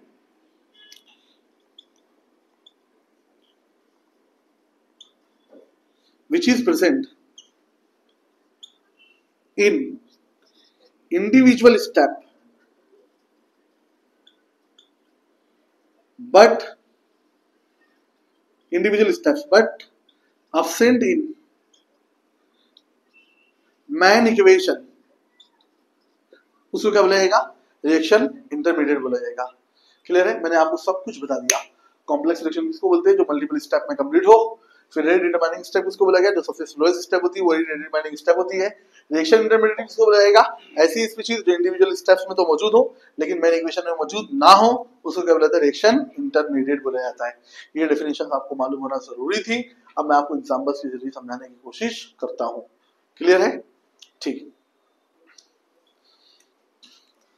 तो example के जरिए हम लोग समझने की कोशिश करते हैं। क्लियर है? किसको समझने जा रहे हैं हम लोग? कॉम्प्लेक्स रिएक्शन को। बराबर है? तो एग्जांपल ऑफ कॉम्प्लेक्स रिएक्शन मैं आपसे पूछूंगा आरडीएस कौन सा है, रिएक्शन इंटरमीडिएट कौन सा है, सब बताने का पूरा एक एक चीज वसूलूंगा मैं आपको विथ इंटरेस्ट। समझ में आती नहीं? तो consider a complex reaction.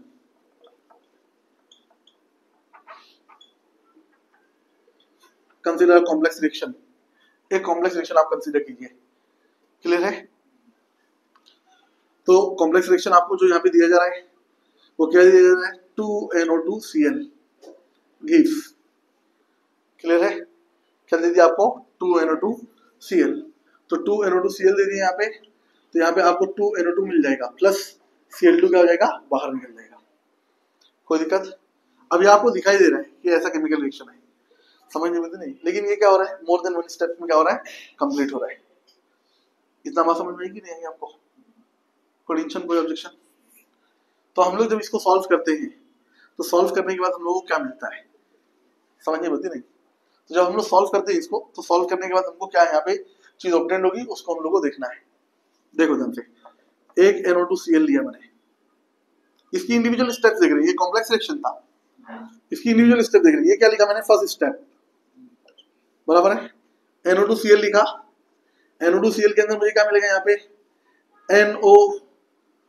NO2Cl था, दिख रहा है कि नहीं दिख रहा है आपको, तो NO2Cl के अंदर मैं देखता हूँ यहाँ पे, तो यहाँ पर मुझे क्या ऑब्टेन हो रहा है, NO2 बराबर है प्लस क्या निकल गया बाहर, Cl, समझ में आना चाहिए पूरा, खोपड़ी खुली रखो, तो NO2Cl से क्या मिल गया, NO2 मिल गया, प्लस क्या बाहर निकल गया, Cl बाहर निकल गया, कोई दिक्कत।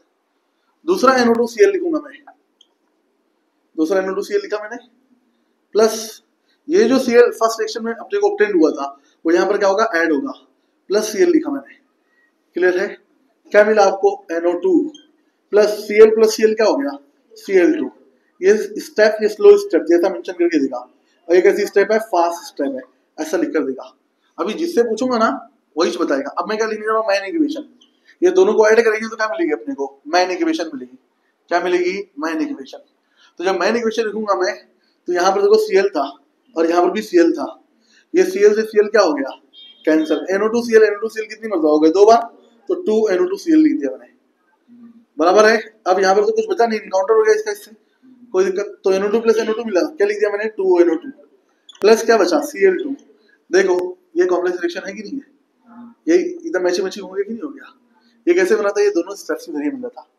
अरे क्लियर है। अब जो पूछूंगा ना ईमानदारी से बताना, बेईमानी बिल्कुल नहीं है। मैं पहला क्वेश्चन पूछता हूं, RDS कौन है यहाँ पे, फर्स्ट स्टेप, सेकेंड स्टेप, या ओवरऑल इक्वेशन, मैन इक्वेशन, बोलो। RDS मतलब रेट डिटरमाइनिंग स्टेप कौन सी है, तो पहले ही मैंने आपको बता दिया था, जो स्लो स्टेप है वो आपकी RDS होगी, क्या होगी, RDS। तो RDS मतलब rate determining step, rate determining step कौन हुई आपकी, NO2Cl गिव्स क्या देगा आपको, NO2 प्लस क्या देगा, Cl देगा, ये स्लो स्टेप थी, इसको मैंने लिख दिया यहाँ पे, क्लियर है। तो इसको RDS क्यों लगा, रेट डिटरमाइनिंग स्टेप यानी क्या, रेट लॉ लिखना है तो इसी के लिए लिखना है, ऑर्डर ऑफ रिएक्शन डिटरमाइन होगा तो इसी से डिटरमाइन होगा, कोई दिक्कत नहीं है। अब आप बताइए यहाँ पे, जब मैं रिएक्शन को स्टार्ट करता हूं तो rate law expression, rate law expression बराबर है for above reaction, rate law expression for above reaction is क्या हो जाएगा, R is equal to K into NO2Cl है ना, तो कॉन्सेंट्रेशन ऑफ NO2Cl हो जाएगा, कोई दिक्कत नहीं है, इतना बात समझ में कि नहीं। यहाँ पर इसका स्टोइचियोमेट्री कितना था, 1, यहाँ पर भी इसका स्टोइचियोमेट्री कितना है, 1, क्योंकि ये एक स्टेप में कंप्लीट हो रहा है, इसलिए एलिमेंट्री रिएक्शन हुआ। एलिमेंट्री रिएक्शन के लिए जो स्टोइचियोमेट्री होता है वही ऑर्डर ऑफ रिएक्शन होता है। अरे क्लियर है। तो R is equal to K into NO2Cl मिल गया, और ऑर्डर ऑफ रिएक्शन भी कितना हो गया इसका, तो ऑर्डर ऑफ रिएक्शन की बात करूंगा मैं, तो ऑर्डर ऑफ रिएक्शन कितना मिल जाएगा आपको, 1 मिल जाएगा यहाँ पे, कोई दिक्कत नहीं है। अभी समझ में आया आपको, कॉम्प्लेक्स रिएक्शन के लिए रेट लॉ कैसे लिखते हैं, जो सबसे स्लोएस्ट स्टेप हो उसका क्या लिखने का, अरे बोलो रेट लॉ, और उसका जो कॉन्सेंट्रेशन कम होगी उसके ऊपर जो भी पावर होगा वही क्या होगा, ऑर्डर ऑफ रिएक्शन होगा। यहाँ पे रिएक्टेंट में सिर्फ एक स्पीशीज मौजूद थी, इसलिए हमने भी ऑर्डर सिर्फ एक का कंसीडर किया, लेकिन ये जरूरी नहीं हमेशा एक ही स्पीशीज मौजूद है, एक से ज्यादा भी मौजूद हो सकती है। तो सबके जो भी पावर्स रहेंगे कॉन्सेंट्रेशन टर्म्स के, उनको ऐड करेंगे, ऐड करके जो वैल्यू मिलेगी वो वैल्यू होगी ऑर्डर ऑफ रिएक्शन की। अब मैंने क्या किया, मैंने आपको ऐसा कॉम्प्लेक्स रिएक्शन लिखकर बताया जिसका एक्सप्रेशन जो था वो लिखना हमारे लिए क्या था, इजी था बराबर है। कई मतलब ऐसा कॉम्प्लेक्स रिएक्शन आपको मिलेगा जिसके अंदर क्या आ जाएगा, रिएक्शन इंटरमीडिएट आ जाएगा, क्लियर। अब रिएक्शन इंटरमीडिएट कौन हुआ, देखो Cl हुआ, क्यों, ये इंडिविजुअल स्टेप्स में तो है लेकिन मैन इक्वेशन में नहीं है। तो अब मैं ऐसा मैकेनिज्म बताने जा रहा हूं कि अगर इंटरमीडिएट भी आ गया रेट लॉ एक्सप्रेशन में तो उसको हटाना कैसे है, उसको हटाना कैसे, रिमूव कैसे करना है, डिस्प्लेस कैसे करना है, वो मैं आपको दूसरे कॉम्प्लेक्स रिएक्शन के जरिए एक्सप्लेन करने की कोशिश करता हूं मैं। नेक्स्ट हमारा है how to remove an intermediate from complex reaction. किसी इंटरमीडिएट को कॉम्प्लेक्स रिएक्शन में से कैसे रिमूव करना है, क्लियर है। लिखेंगे consider a complex reaction, consider a complex reaction, क्या हो गया आपका 2NO प्लस H2 gives क्या देता है आपको N2 प्लस 2H2O क्या देता है 2H2O। कोई दिक्कत, ये 2H2 है यहाँ पे, इतना बात समझ में आएगी नहीं आपको, कोई टेंशन कोई ऑब्जेक्शन, ये आपको कॉम्प्लेक्स रिएक्शन दे दिया, क्लियर है। अभी इसके लिए अगर हम लोग रेट लॉ एक्सप्रेशन लिखते हैं, क्या लिखते हैं बोलो, rate law expression for above law, for above reaction, समझ में नहीं तो क्या हो जाएगा, देयरफॉर रेट लॉ एक्सप्रेशन इसलिए लिखने लगेंगे हम लोग, तो कैसे लिखेंगे, R is equal to K into concentration of reactant, क्या है रिएक्टेंट बोलो NO का पावर कितना है 2 है तो 2 लिखा, इतना बात समझ में आएगी नहीं आ रही है, और 2H2 था तो H2 का पावर भी कितना हो गया 2 हो गया, कोई दिक्कत नहीं है, इसको मैं कौन सी इक्वेशन बोल दूंगा, फर्स्ट इक्वेशन, बराबर है। अब जब भी आपको ऐसा रिएक्शन दिया जाए तो आपको क्या करना है, उसको इलेबोरेट करना है, और कोई दिक्कत, जब हम लोग इसको इलेबोरेट करना शुरू करेंगे तो ये देखेंगे 2NO है, क्या है बोलो 2NO, जब 2NO रिएक्ट करेगा तो 2NO रिएक्ट करेगा तो 2NO रिवर्सिबल रिएक्शन शो करेगा, कैसे रिएक्शन शो करेगा, रिवर्सिबल। अब यहाँ पे जो इक्विलिब्रियम कांस्टेंट का कॉन्सेप्ट लगेगा, बराबर है, जो आयनिक इक्विलिब्रियम है केमिकल इक्विलिब्रियम में पढ़ाया जाता है, लेकिन फिर मैं यहाँ पे आपको ये शॉर्ट बताता हूँ। 2NO रिएक्ट करेगा यहाँ पे, जब 2NO रिएक्ट करेगा तो किसका फॉर्मेशन करवाएगा N2O2 का। अब अगर फॉरवर्ड डायरेक्शन में रिएक्शन हो रहा है, रिवर्सिबल रिएक्शन है, फॉरवर्ड डायरेक्शन में रिएक्शन हो रहा है, तो ये क्या हो जाएगा, equilibrium constant of forward reaction F लिख दिया। और अगर ये रिएक्टेंट की जैसा काम करेगा और इस डायरेक्शन में रिएक्शन हुआ तो equilibrium constant of backward reaction हो जाएगा। अरे क्लियर कि नहीं क्लियर है, कोई दिक्कत इतनी बात समझ में नहीं। अभी केमिकल इक्विलिब्रियम दोनों के बीच में एस्टेब्लिश है ना, दोनों के बीच में क्या एस्टेब्लिश है, केमिकल इक्विलिब्रियम, समझ में आ रही बात की नहीं आ रही है। तो केमिकल इक्विलिब्रियम जब दोनों के बीच में एस्टेब्लिश हो गया तो हम लोग क्या कर सकते हैं, रेट लॉ एक्सप्रेशन इनका लिख सकते हैं।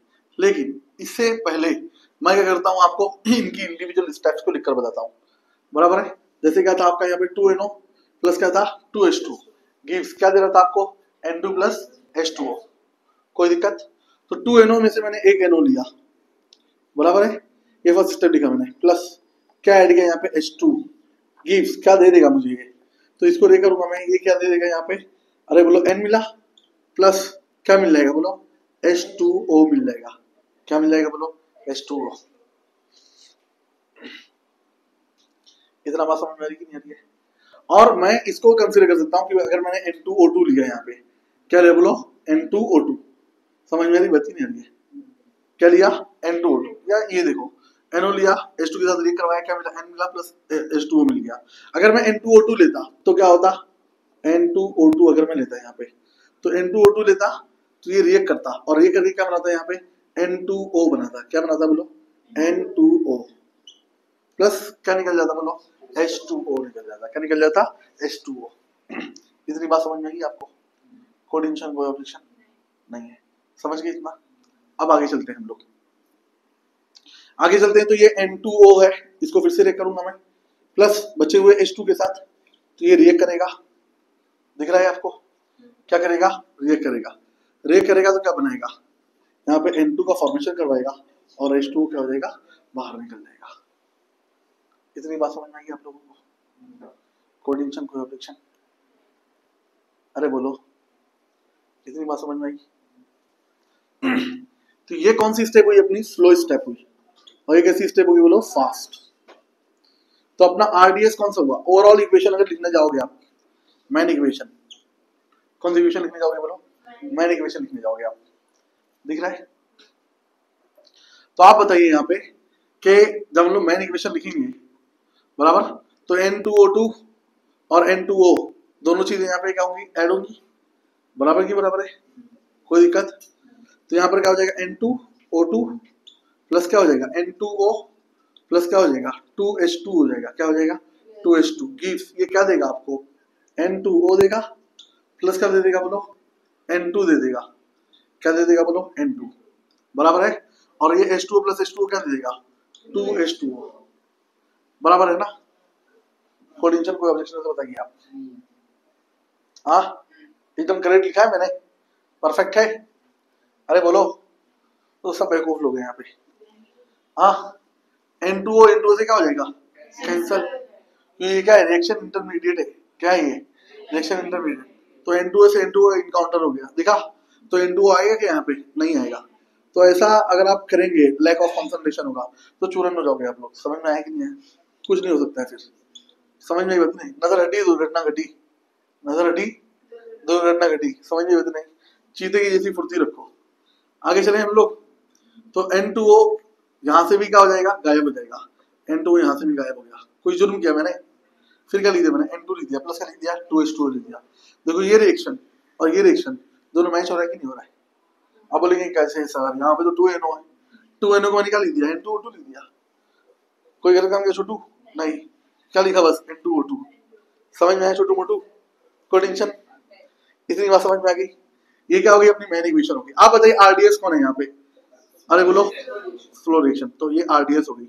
RDS को मैं लिखूंगा यहाँ पे, तो क्या हो जाएगा बोलो, N2O2 प्लस क्या हो जाएगा H2 गिव्स क्या देगा, N2O प्लस क्या हो गया H2O। ये स्लो स्टेप अपनी क्या होगी, RDS होगी। अरे बराबर है। अब रेट लॉ एक्सप्रेशन अगर मुझे लिखना है तो ये रेट लॉ एक्सप्रेशन मैं इसलिए लिखूंगा, सिर्फ और सिर्फ इसके लिए लिखूंगा। अरे बराबर है। लेकिन ऐसा केमिकल रिएक्शन जिसके अंदर क्या हो, ऐसा केमिकल इक्वेशन जिसके अंदर क्या मौजूद हो, इंटरमीडिएट मौजूद हो। क्या मौजूद हो बोलो, इंटरमीडिएट। तो इंटरमीडिएट को हटाने के लिए, इंटरमीडिएट को रिमूव करने के लिए हम लोग को यहाँ पे इसका इस्तेमाल करना पड़ता है, रिवर्सिबल रिएक्शन का। इसका इस्तेमाल करना पड़ता है, रिवर्सिबल रिएक्शन का। इतनी बात समझ में आ रही है कि नहीं आ रही है, कोई दिक्कत। तो अभी हम लोग देखेंगे कि इसका एक्चुअल में रेट लॉ इक्वेशन हम लोग को फाइंड आउट कैसे करना है। समझ गए, ठीक है, समझ में आया इतना। तो ये RDS होगी अपनी रेट डिटरमाइनिंग स्टेप। इस स्टेप के लिए हम लोग क्या लिखेंगे, रेट लॉ एक्सप्रेशन लिखेंगे। कोई दिक्कत। तो rate law expression for above reaction, rate law expression बराबर है, क्या हो जाएगा बताओ, R is equal to K into concentration of N2O2 दिख रहा है, कोई दिक्कत। इंटू क्या होगा, कॉन्सेंट्रेशन ऑफ H2 हो गया। ये अपनी कौन सी स्टेप हो गई, ये अपनी कौन सी इक्वेशन होगी, सेकंड इक्वेशन होगी। अरे क्लियर कि नहीं क्लियर है। अब हम लोग इसी बात करेंगे, ये जो रिवर्सिबल रिएक्शन था, अरे बोलो कौन सा, हाँ। तो by using the concept of, by using the concept of equilibrium constant, equilibrium constant के इक्विलिब्रियम का कॉन्सेप्ट यूज करूंगा मैं यहाँ पे। समझ में आ रही बात ही नहीं आ रही है। जब रिवर्सिबल रिएक्शन को देखते रहो बस आप, तो क्या लिख दूंगा मैं यहाँ पे अगर फॉरवर्ड डायरेक्शन में जा रहा हूं मैं, तो इक्विलिब्रियम केमिकल इक्विलिब्रियम में क्या बोला गया, rate of forward direction is equal to क्या होता है, रेट ऑफ बैकवर्ड डायरेक्शन। तो मैं क्या लिखूंगा यहाँ पे, RF इज इक्वल टू क्या हो जाएगा, RB, rate of forward direction is equal to rate of backward direction. Forward direction के टाइम पे रिएक्टेंट ये है, बराबर है। तो इसका रेट क्या आ जाएगा, KF, कॉन्सेंट्रेशन ऑफ NO का पावर कितना हो जाएगा 2, और रेट ऑफ बैकवर्ड डायरेक्शन लिखूंगा, तो रेट ऑफ बैकवर्ड डायरेक्शन क्या हो जाएगा, तो यहाँ पे लिख दूंगा मैं KB, कॉन्सेंट्रेशन ऑफ क्या हो जाएगा N2O2। कोई दिक्कत कुछ नहीं है, उसका स्टोइकियोमेट्री तो 1 रहेगा, बराबर है। इतना समझ में आई बात, अरे क्लियर है। अब मेरा मोटिव क्या है, मैं चाहता क्या हूं, आप चाहते क्या है, मैं ये चाहता हूं N2O2 को एलिमिनेट करना। किसको एलिमिनेट करना, क्यों, N2O2 अगर एलिमिनेट हो गया तो मेरा रेट इसके बराबर हो जाएगा, मैं ये चाहता हूं। समझ में बच्चे नहीं, इसके लिए क्या करूंगा मैं, तो N2O2 को यही रहने दूंगा, बाकी KB को इधर भेज दूंगा। तो KB इधर आएगा तो KF बाय क्या हो जाएगा, KF बाय KB मिल गया, इंटू NO का पावर कितना मिल गया मुझे, 2 मिल गया, इज इक्वल टू क्या बचा यहाँ पे, N2O2 बचा, बराबर है। क्या बचा बोलो, N2O2। ये कौन सी इक्वेशन होगी मेरी, थर्ड। कौन सी इक्वेशन होगी बोलो, थर्ड। अब ये थर्ड इक्वेशन, कौन सी इक्वेशन बोलो, थर्ड। समझ में बच्चे नहीं, ये थर्ड इक्वेशन जो मुझे यहाँ पे ऑब्टेन हुई है, और ये जो सेकंड इक्वेशन मुझे यहाँ पे ऑब्टेन हुई थी, इनका यूज करके मैं क्या करूंगा, इसके बराबर लाने की कोशिश करूंगा। समझ में आ रही बात नहीं आ रही है, क्लियर है, कोई दिक्कत। अभी हम लोग लिखेंगे next, from second and third equation. तो सेकंड इक्वेशन क्या थी अपनी, R इज इक्वल टू के इंटू N2O2H2। यहाँ पे N2O2 की वैल्यू कितना आ गई, K by KB into NO का पावर कितना है 2 है। इस वैल्यू को उठा के यहाँ पे N2O2 की प्लेस पे सब्स्टिट्यूट कर देना है। Therefore R is equal to K जैसा था वैसे ही रहेगा, बस N2O2 की प्लेस पे क्या आ जाएगा, KF बाय KB बराबर है इंटू कॉन्सेंट्रेशन ऑफ NO का पावर कितना हो गया 2 हो गया, बराबर है इंटू क्या हो गया कॉन्सेंट्रेशन ऑफ H2 हो गया। कॉन्सेंट्रेशन ऑफ NO का पावर 2 था यहाँ पे तो 2 लिखा, इंटू क्या हो गया बोलो कॉन्सेंट्रेशन ऑफ H2 हाइड्रोजन लिख दिया मैंने। कोई दिक्कत, कोई टेंशन, कोई ऑब्जेक्शन नहीं है। अब हम लोग क्या करेंगे, यहाँ पे कंसीडर करेंगे, बराबर है क्या लिख देंगे यहाँ पे R is equal to K dash, R is equal to क्या लिख दिया मैंने K डैश बराबर, और बचा क्या NO का पावर कितना हो गया 2 हो गया, अरे बराबर है इंटू कॉन्सेंट्रेशन ऑफ क्या हो गया बोलो H2 हो गया। इतनी बात समझ में आ रही कि नहीं आ रही आपको, कोई टेंशन कोई ऑब्जेक्शन। ये अपने को इक्वेशन आप इसको देखेंगे और इसको देखेंगे, दोनों की इक्वेशन क्या होगी सेम होगी कि नहीं होगी। तो थ्योरेटिकली डिटरमाइन रेट लॉ बराबर है of RDS, rate determining step के जरिए जो हमने रेट लॉ इक्वेशन ड्राइव किया, और एक्सपेरिमेंटल यानी मेन इक्वेशन के जरिए जो रेट लॉ इक्वेशन मिली थी, दोनों इक्वेशन सेम हो गई कि नहीं सेम हो गई, तो हमारा एक्सप्रेशन क्या हो गया करेक्ट हो गया। अब समझ में आया आपको कि अगर इंटरमीडिएट दिया जाए तो उसको एलिमिनेट कैसे करना है, कैसे मैंने N2O2 को एलिमिनेट किया, समझ में आया आप लोगों को। तो ये बात बहुत ज्यादा इंपॉर्टेंट थी, या क्या होना चाहिए आपको मालूम होना चाहिए। तो ये इक्वेशन सेम होगी। अब R K डैश किसी जगह पे आया तो हम लिखेंगे since K dash is equal to क्या हो गया K into KF by KB के प्लेस में मैंने K डैश की वैल्यू को सब्स्टिट्यूट कर दिया था, अरे बराबर है कि बराबर है।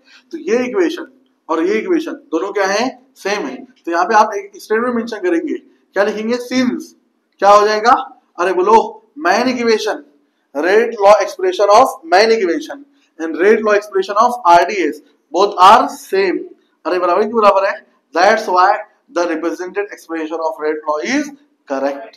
कोई दिक्कत, उसको लिखने की जरूरत है क्या, समझ जाएंगे ना आप लोग, कोई दिक्कत। फाइनली हमने क्या कर दिया प्रूफ कर दिया। फिर भी मैं मेंशन कर देता हूं कि rate law expression of main equation and RDS is same, that's why rate law expression is correct. अरे क्लियर है कि नहीं क्लियर है। यहां पर हमने टॉपिक कंप्लीट कर लिया। नेक्स्ट टॉपिक जो हमारा नेक्स्ट लेक्चर में स्टार्ट होगा, वो integrated rate equations of zero order, first order and second order देखेंगे हम लोग, और उनका ग्राफिकल रिप्रेजेंटेशन देखेंगे। क्लियर है। किसी भी क्वेरी के लिए आप लोग क्या कर सकते हैं, यहाँ पर कमेंट कर सकते हैं और इसको एक्सप्लेन कर सकते हैं, बता सकते हैं अपनी डिफिकल्टीज को। Okay, thank you so much.